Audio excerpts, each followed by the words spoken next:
सगळ्यात महत्वाचा for numerical point of view असणारा हा जो पॉइंट आहे लेकरांनो, तो आहे इक्वेशन ऑफ डीसी जनरेटर. त्यालाच आपण किंवा आपण EMF equation of DC generator म्हणतो.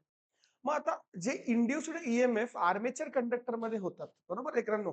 मग त्या आर्मेचर कंडक्टर मध्ये जो इंड्युस्ड ईएमएफ होता त्याचं नेमकं मॅग्निट्यूड कशा प्रकारे आपल्याला फाइंड आउट करायचंय, त्यासाठी जो फॉर्म्युला आहे तो कशा प्रकारे नेमका डिराईव्ह करायचा आहे हे आपण आता पाहणार आहोत ह्या पॉइंट मध्ये. तर पहा लेकरांनो, आपल्याला माहिती आहे की DC generator takes mechanical energy as a input and delivers electrical energy as a that's it. ठीक आहे. पुढे काय म्हटलं रे, when mechanical device such as diesel engine drive the armature drum. बरोबर आहे, म्हणजे आर्मेचर वाइंडिंग म्हटलं तरी चालेल. The armature winding cuts the magnetic flux produced by the pole and EMF get induced in it. आणि लेकरांनो, according to the Faraday's law of electromagnetic induction, the magnitude of induced EMF in the कंडक्टरचा formula आहे, कंडक्टरचा formula आहे लेकरांनो, तो म्हणजे E is equal to d phi by D T. काय लेकरांनो, इंड्युस्ड ईएमएफचा फॉर्म्युला काय, d phi by D t. थोडस मी तुम्हाला आणखी इलॅबोरेट करून लिहून देऊ शकतो. N is equal to d phi by D t. मग या ठिकाणी लेकरांनो सिंगल टर्न कॉईल आहे ना, single turn coil, single turn coil आहे म्हणजे एन इज इक्वल टू किती येतं रे, 1. तर आपल्याकडे येस डायनामिकली इंड्युस्ड ईएमएफचा जो फॉर्म्युला आहे ईडी, तो अशा प्रकारे, किंवा जनरेटेड ईएमएफ ईजी. ठीक आहे. जनरेटेड ईएमएफ काय लेकरांनो, ईजी. हा जो फॉर्म्युला आहे तो सध्या तरी आपण जस्ट डायनामिकली इंड्युस्ड फॉर्म्युला लिहूत, phi D phi by D T. Clear आहे. Yes sir. मग आता लेकरांनो बघा रे, for one complete rotation means what, 0 degree to 360 degree. Yes, for one complete rotation of armature coil किंवा आर्मेचर कंडक्टर, आर्मेचर टर्न म्हटलं तरी चालेल. मग flux cut by the conductor लेकरांनो, जेवढे कंडक्टर आहेत, जेवढे कंडक्टर आहेत आणि त्या कंडक्टरने कट केलेले फ्लक्स म्हणजेच काय रे, डी फाय.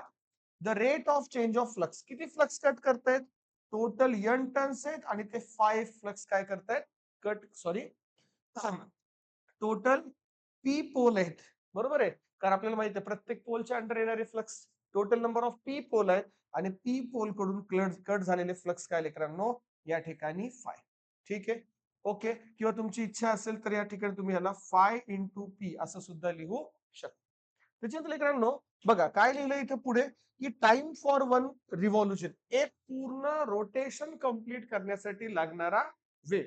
मग एक कंप्लीट रोटेशन साठी लागणारा वेळ काय, तर बघा लेकरांनो, एका मिनिटामध्ये किती सेकंद असतात रे, 60 सेकंद. आणि त्या 60 सेकंद मध्ये किती रिव्हॉल्युशन कंप्लीट होणार आहेत, येस, म्हणजे हे झालं रिव्हॉल्युशन पर सेकंद. बरोबर आहे. 60 सेकंदामध्ये एक रिव्हॉल्युशन झालं, तर एका रिव्हॉल्युशनला किती रे, 60 सेकंद लागले. एका एका लक्ष द्या, जर 2 रिव्हॉल्युशन झाले तर एका रिव्हॉल्युशनला 30 सेकंद, 4 लागले तर 15, बरोबर आहे, 6 लागले तर 10 सेकंद. कळतंय ना, एका मिनिटामध्ये जेवढे रिव्हॉल्युशन झाले ह्याच्यावरून आपल्याला कळेल टाइम फॉर वन रिव्हॉल्युशन. कळतंय, काही अडचण नाही सर, काही अडचण नाही. जर मी 2 रिव्हॉल्युशन म्हटलं तर 30 सेकंद लागले एका रिव्हॉल्युशनला. जर मी 4 रिव्हॉल्युशन म्हटलं तर 15 सेकंद लागले एका रिव्हॉल्युशन. येस और नो, येस सर, म्हणून लिहिले time for one revolution.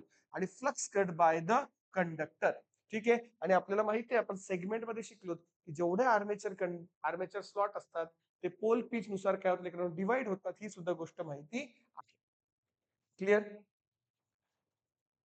Okay. चला इथपर्यंत कळतंय. मग लेकरांनो, आपल्याला माहित आहे की डायनामिकली इंड्युस्ड ईएमएफ ह्यालाच आपण जनरेटेड ईएमएफ म्हणूत. आता इथं लिहिलंय आपण D phi by D T. Clear.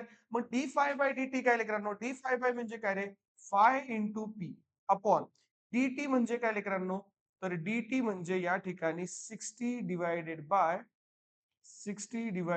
N. म्हणजे आपल्याकडे जो फॉर्म्युला आलाय तो आलाय phi P N divided by 60. इथपर्यंत काय लेकरांनो आपल्याकडे फॉर्म्युला 5 pn डिवायडेड बाय 60. आणि ह्याची होल्ड युनिट जे आहे ते सांगायची गरज नाही, युनिट काय असतं लेकरांनो, व्होल्ट मध्ये असतं. क्लिअर.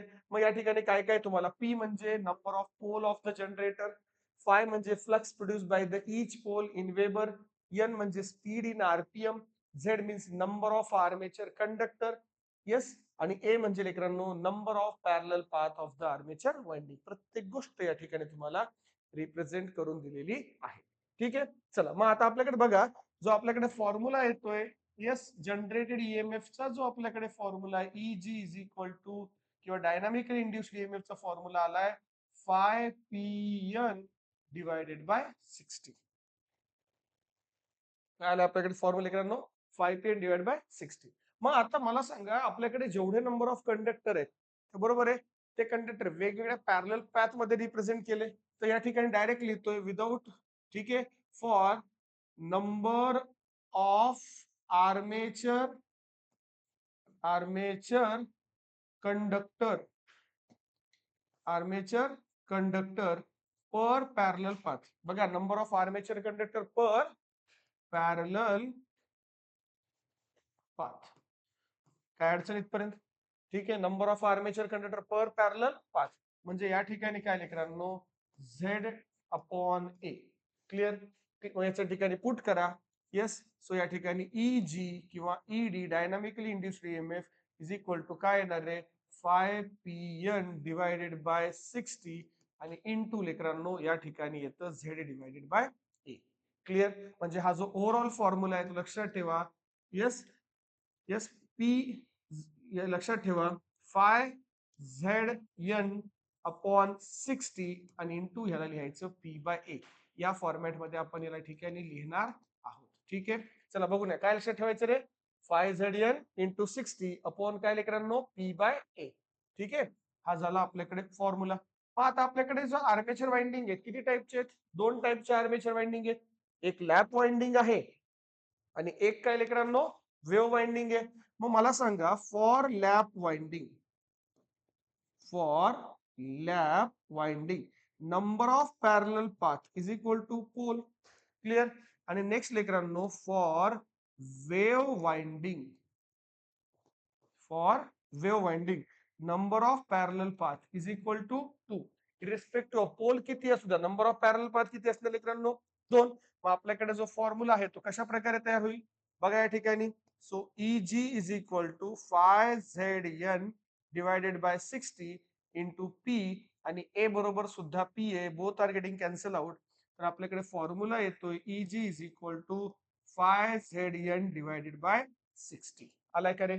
Yes sir. इथे ए च्या ठिकाणी 2 पुट करायचंय म्हणजे Eg is equal to phi Z N divided by 60 into P by 2, 60 गुणिले 2 120. तर लेकरांनो या ठिकाणी आपल्याला जो फॉर्म्युला येतोय जनरेटेड ईएमएफ चा, तो येतोय phi Z N yes into P आणि डिवायडेड बाय 120 असं लिहिलं तरी ठीक आहे. तर पाहून घ्या, अगदी सोपं, अगदी इझी गोईंग मध्ये आपण या ठिकाणी लेकरांनो ह्या दोन्ही गोष्टी इथं व्यवस्थित बघितलेल्या. अरे सॉरी, इथे नाही, याला डिफाईन करायचंय. ठीक आहे. तर लॅप वाइंडिंग साठी formula phi Z N upon 60 आणि वेव्ह वाइंडिंग साठी फॉर्म्युला लेकरांनो phi Z N into P upon 120. Clear? मग आता एक गोष्ट सगळ्यात महत्वाची जी मला आता एक्सप्लेन करायची आहे ती बघा. चला पहा रे, सगळ्यात महत्वाची गोष्ट काय लेकरांनो, तर या ठिकाणी आपल्याला फॉर्म्युला, जस्ट बेसिक फॉर्म्युला कळायला, Eg इज इक्वल टू किंवा dynamically induced EMF Ed is equal to phi Z N divided by 60 into P by A. मग मला सांगा, हे जे इंड्युस्ड ईएमएफ आहे, डायनामिक इंड्युस्ड ईएमएफ, हे कुणाला प्रपोर्शनल आहेत? फ्लक्सला प्रपोर्शनल आहेत का नाही? आर्मेचर कंडक्टरला नाही आहेत. 60 ला तर कॉन्स्टंट आहे, पोल आणि ते पण चेंज होत आहेत. फक्त आणि फक्त कुणाला प्रपोर्शनल आहेत बाळांनो, तर yes, speed of alternator, speed of armature. ठीक आहे. कशाला प्रपोर्शनल आहे? स्पीड ऑफ आर्मेचर किंवा या ठिकाणी स्पीड ऑफ आर्मेचर ड्रम म्हटलं तरी चालेल. ठीक आहे. मग इथून आपण असं लिहू शकतो, Ed1 upon Ed2 is equal to काय लेकरांनो, N1 बाय N2. क्लिअर? हा जो कॉन्सेप्ट आहे, हा कॉन्सेप्ट तुम्हाला कुठल्याही कॉम्पिटिटिव्ह एक्झाम मध्ये ह्याची गरज असते. ठीक आहे. मग बाकीचे हे जे पॅरामीटर आहेत, कुठले कुठले पॅरामीटर आहेत? Phi Z P N, phi Z P A. ठीक आहे. हे जे पॅरामीटर्स आहेत, हे पॅरामीटर काय लेकरांनो, कॉन्स्टंट पॅरामीटर आहेत. कुठले पॅरामीटर आहेत हे? कॉन्स्टंट पॅरामीटर आहेत. ठीक आहे. आणि जे इंड्युस्ड ईएमएफ आहेत, ठीक आहे, इंड्युस्ड ईएमएफ इंड्युस्ड ईएमएफ आहेत ते कुणाला प्रपोर्शनल आहेत? स्पीडला. कुणाला प्रपोर्शनल मित्रांनो? स्पीडला प्रपोर्शनल आहे. आहे का नाही सोपी EMF equation of DC generator? Okay. चला तर लेकरांनो हा व्हिडिओ आपण इथे स्टॉप करू. भेटूया पुढच्या व्हिडिओमध्ये. तोपर्यंत थँक्यू सो मच. ठीक आहे. असेच व्हिडिओ पाहत चला. बाकीच्या मित्रांसोबत तुमचे व्हिडिओ आपले व्हिडिओ शेअर नक्की करत चला. ठीक आहे. Thank you so much.